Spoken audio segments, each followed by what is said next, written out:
Hollywood TV.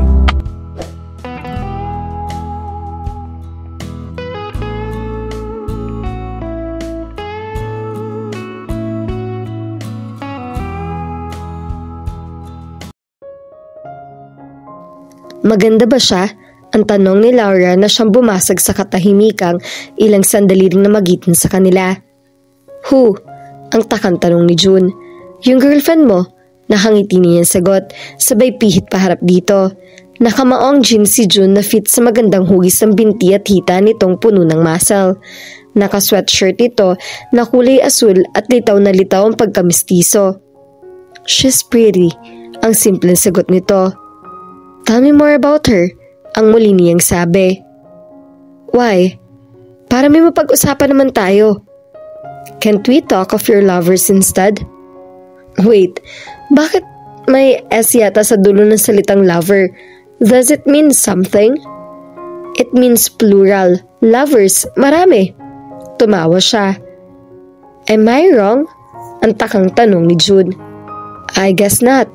Actually, Jetta nga ako ngayon eh. Dadalawa lang ang boyfriend ko. I don't understand it, Laura. Bakit kailangan pang dalawa o higit pa ang lalaking magmahal sa'yo? Can't it be just one? No. Why? Because one thing is not enough. Kung totoong pagmamahal ang nararamdaman mo, it would be enough, Laura. Here you go again, acting as Mr. Right. Because you know very well that I am right. At iyan ang isang dahilan kung bakit nagagalit ako sa'yo. You are always right, and you always make me feel like shit. May galit at hinanakit sa boses niya. Nagulat naman si June, natigilan, pagkway. Laura, you just don't understand me, June. Naunawaan kita. Sabay hawak nito sa kanang braso ni Laura. No, you don't. Sabay iwas niya. Sa simulat sa Paul, si Erich lang ang tanging nakakaunawa sa akin. But he's dead now. Maybe you can try me this time. Ang buong pagpapaunawang wika ni June. You? At paano mo ako maintindihan gayong puro na lamang namang mali ko ang alam mo? Minsan hindi mo pa pinapanigan ang mali ko. Iyon lang at tumalikod siya rito. Pagkway lumakad palayo. Habang nanatili sa kinatatayuan niya si June, tinanaw lamang siya habang papalayo.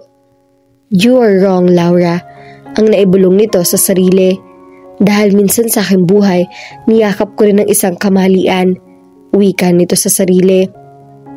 Nang gabing iyon, gaya ng naipangako ni June kay Laura, nagluto siya ng ulam para sa kanilang hapunan. Tuwang-tuwa si Laura nang makita ang lutong ulam na inihain ni June sa mesa. Mukhang masarap ang bati ni Laura. Sana magustuhan mo. Pinaghirapan ko lutuin yan eh. Iyon lang at naupo na siya at nagsimulang kumain. Masarap ang nahatawang puri ni Laura. Bagay na naghatid naman ng iba yung kasiyahan sa pakiramdam ni June. Sige, kain ka lang ng kain. Ang sabi niya habang masayang pinagmamasdan ang kagandahan ni Laura na hindi niya magawang pagsawaan. At nang sila nga ay makatapos kumain. Sorry, ani Laura. Bigla siyang napalingon dito. Laura? I said I'm sorry. Ulit ng dalaga. For what? Kaninang umaga sa mga sinabi ko sa'yo. I know I've been hard on you. Nginitian na lamang niya ito at saka siya marahang umiling. Okay na yun. Iyon lang at namahinga na sila sa may tabi ng fireplace habang nakaupo sa carpet hanggang sa muli nilang binuksan ang kahon ng mga alaala na ipinamana ng kaibigan. It's your turn to read. Ang nakatawang sabi ni June, nagkibit balikat naman siya. Okay. Iyon lang at marahan siyang namiling ng papel na hindi pa nila nababasa sa loob ng kahon. Pagkway, heto, mukhang maganda ang isang to. At sa kanya binasa ng malakas ang nakuhang papel. Nang mawala ang virginity ng kaibigan ko si June, sabay tawa siya sa pagkakabasa pa lang ng pamagat. Oh no, ang nagulat namang sabi ni June sabay tapik sa palad na noo. At binasa nga niya nakakatuwang kwento kung papaano dinala ni Erich sa beer house sa kauna-unahang pagkakataon si June at kung papaanong nalula si June sa mga babae nagsasayaw ng hubad sa harapan. isang dancer na may pangalang Maria, ang naka-divergenize kay June at hiyang-hiya nga ang lalaki nang matapos basahin ni Laura ang kabuuan ng kwento. "And you actually cried?" Ang gulat na sabi ni Laura na nahihiya pa rin na si June. "It was an experience I never had before. Tears of joy naman yung iniluha ko." Sabay na patawa na rin ito sa alaala habang tumitingala sa langit at inaamba ang kamao. "Buisit ka talaga, Erich, oh." Iyon lang at si June naman ang kumuha at namili ng papel na babasahin sa kahon. Actually, konting papel na lang ang natitira. Ang iba'y may mga piraso na lang ng tissue paper na may nakasulat rin ng mga quotation na bigla na lang naiisip isulat ni Erich kapag nagpapahinga sa mga restaurant at food centers. At mayroon din mga resibo doon na may sulat rin sa likod ng mga kung ano-anong bagay na bigla na lamang naiisip ni Erich sa araw na iyon. Ganon ang kaibigan nila. Basta't laging may daladalang ballpen. At kung anong papel na lang ang madampot ay sinusulatan. Kaya naman kung saang-saang papel nakasulat ang mga alaalang iyon na binabasa nila. Tulad ng isang yellow paper na siya namang nakuha at napili ni June para basahin. Pilyo ang ngiti nito habang nakatingin kay Laura. "Oh, ano yan?" ang tanong ni Laura. "It's about you this time," ang sagot ni June. "At ano man kaya isinulat tungkol sa akin ng loko-loko mong kaibigan, ha?" "Let's find and read it." At nagsimula ang basahin ni June ang lahat. Si Laura, ang kanyang kakaibang kagandahan ang unang bagay na napansin ko sa kanya. Ang makinis sa balat, ang matangos niyang ilong, ang malaki ngunit maamo niyang mga mata, at ang mabangis niyang mga labi na tila ba lagi nang nang-aakit na mahalikan. Noong una naming pagkikita, iyon agad ang una kong hinagad, ang mahalikan siya. But then, hindi ako nagkaroon ng pagkakataon noon dahil agad ko siya nakagaanan ng loob. At ang mga taong nakakagaanan ko agad ng loob ay iginagalang ko. Sa simula lang ako nagkaroon ng atraksyong pisikal na may kinalaman sa sexual sa kanya. Dahil habang tumatagal, habang nagiging malapit kaming magkaibigan, unti-unti ko na-realize kung gaano siya kapanganib na babae sa isang lalaking ang kahinaan ay ang ibabang bahagi ng katawan. Mahilig siya mangakid ng lalaki. At kung isang ordinaryong lalaki ka na wala pang ibang iniisip kundi ang init ng katawan, madali ka mahuhulog sa kanyang patibong. Dahil ang kanyang pang-akit ay superficial lamang. Isang biro, isang kalokohan dahil iyon ang natutunan niyang laro. Ang magpasakay ng lalaki ngunit walang halong emosyon, walang damdamin, walang kahulugan. Hindi ko lubos maisip ang dahilan kung bakit niya ginagawa ang ganong klase ng laro. Kung bakit ginagamit niyang mistulang kapangyarihan ang kanyang kagandahan upang magpaikot at manloko ng lalaki.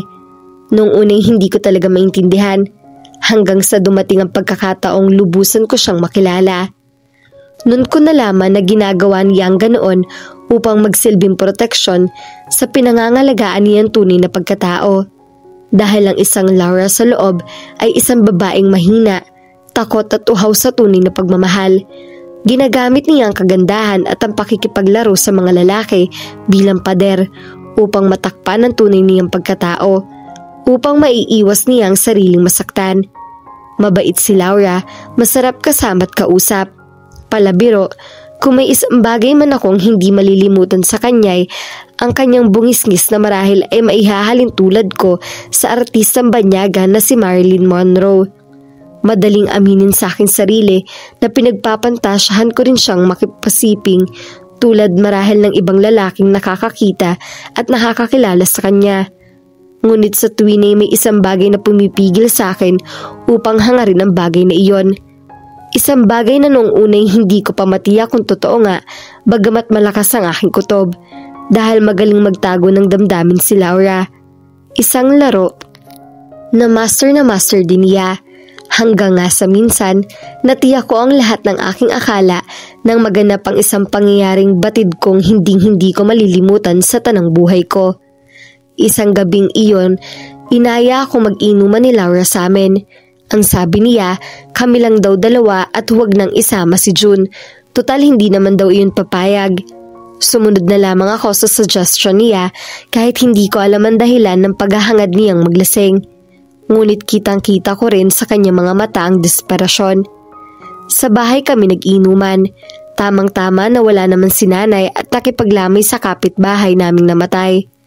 Kung ano-anong bagay ang kinuwento sa akin ni Laura nang magsimula na itong makapag-inom ng marami. Karamihan ay personal na, pero ang ikinakatuwa ko sa lahat ay ang pag-amin niya sa isang bagay na alam kong matagal na niyang itinatago. Na sa dinami-rami pala ng mga lalaking dumadaan sa buhay niya ay isang lalaki rin pala ang itinanggi ang puso niya. Oo, marunong rin palang umibig ang isang Laura. At sino nga bang mag-aakala na lalaking iniibig niya ay isang ordinaryong lalaki lamang? At noon ko pa nakumpirma ang matagal ko nang hinala. Huminto sa pagbabasa si June, hindi nang dahil sa kanyang kagustuhan, kundi inagaw na lamang ni Laura ang papel na binabasa niya. Hey! Ang nakatawa niyang sabi, halatang bitin. Gusto kong malaman kung sinong kauna-unahang lalaking minahal mo. May halong pagbibiro sa boses ni June. Hindi naman totoo ang mga nakasulat dito eh. Ang galit namang wika ni Laura, halos pasigaw. At bakit naman magsisinungaling sa sarili si Erich? Ang katwiran niya. Basta, sinungaling siya, sinungaling. At sa isang iglap, nakita na lamang niyang may luha na sa pisngi ni Laura habang galit nitong pinagpupunit ang papel. Laura, ano ba? May halong inis na rin sa wika ni June. Hindi totoo ito. Hindi. Patuloy nitong pinagpipira-piraso ang papel, lumuluha pa rin. Hindi na nakayanan ni June ang pinaggagawa nito. Marahan niyang nilapitan nito at hinawakan sa magkabilang braso ng patalikod sa kanya. Bitawan mo nga ako, ang galit na sigaw ni Laura. Hindi kita bibitawan if you will not behave yourself. Ngunit patuloy lang sa pagmamaktol nito si Laura. I hate him, ang sigaw nito. Who? For heaven's sake. Si Erich, I hate him. Hate him for what, Laura? I hate him for betraying me. Marahan niyang binitawan ng mga braso ni Laura.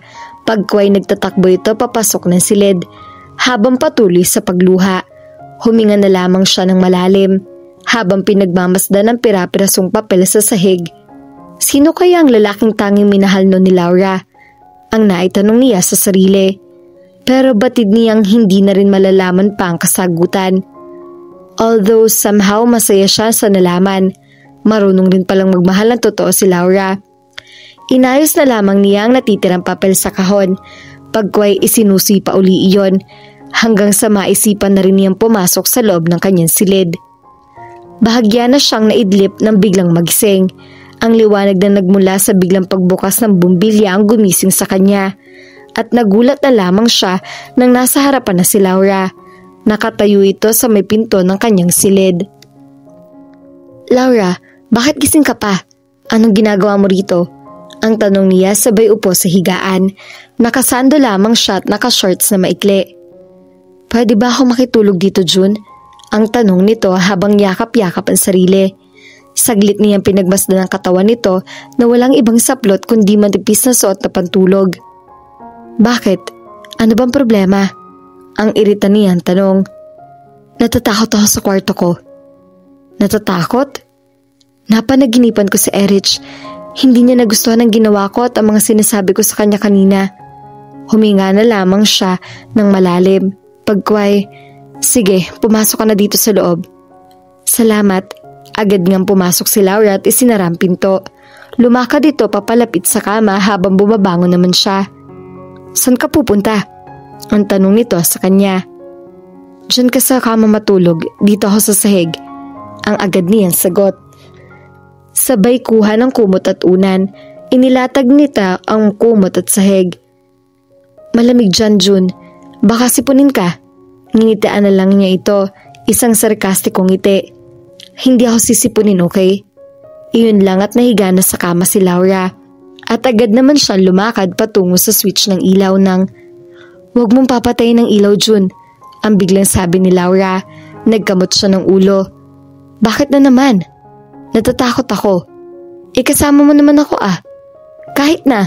Napailing na lang siya. Please, ang pakiusap nito. At wala na siya nagawa. Buong gabi siya nakaramdam kay Laura. Pagkuway binisita niya ito ng tingin at natagpo ang mahimbing ng natutulog. Marahan siyang bumangon upang patayin ang ilaw. Ngunit biglang inagaw ng ibang tanawin ng kanyang paningin. Nasulyapan niya ang maalindog na katawan ni Laura habang payapang nakahimlay sa kama. Saglit siyang natuksot na upo sa gilid ng kama. Matagal niyang pinagmasdan ang maganda nitong mukha hanggang sa matuksong haplusin ng pisngi nito at buhok. Pagkuway tumayo na rin siya at kinamutan ang katawan nito. Nang magbalik siya sa higaan matapos patayin ng ilaw, hindi na rin siya dinalaw ng antok. Nanatiling nakamulat ang kanyang mga mata habang nagbabalik ang isang alaala.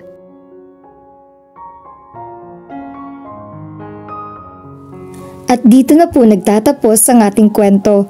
Sabay-sabay po nating abangan ang susunod na kabanata. Maraming salamat po. God bless and stay safe.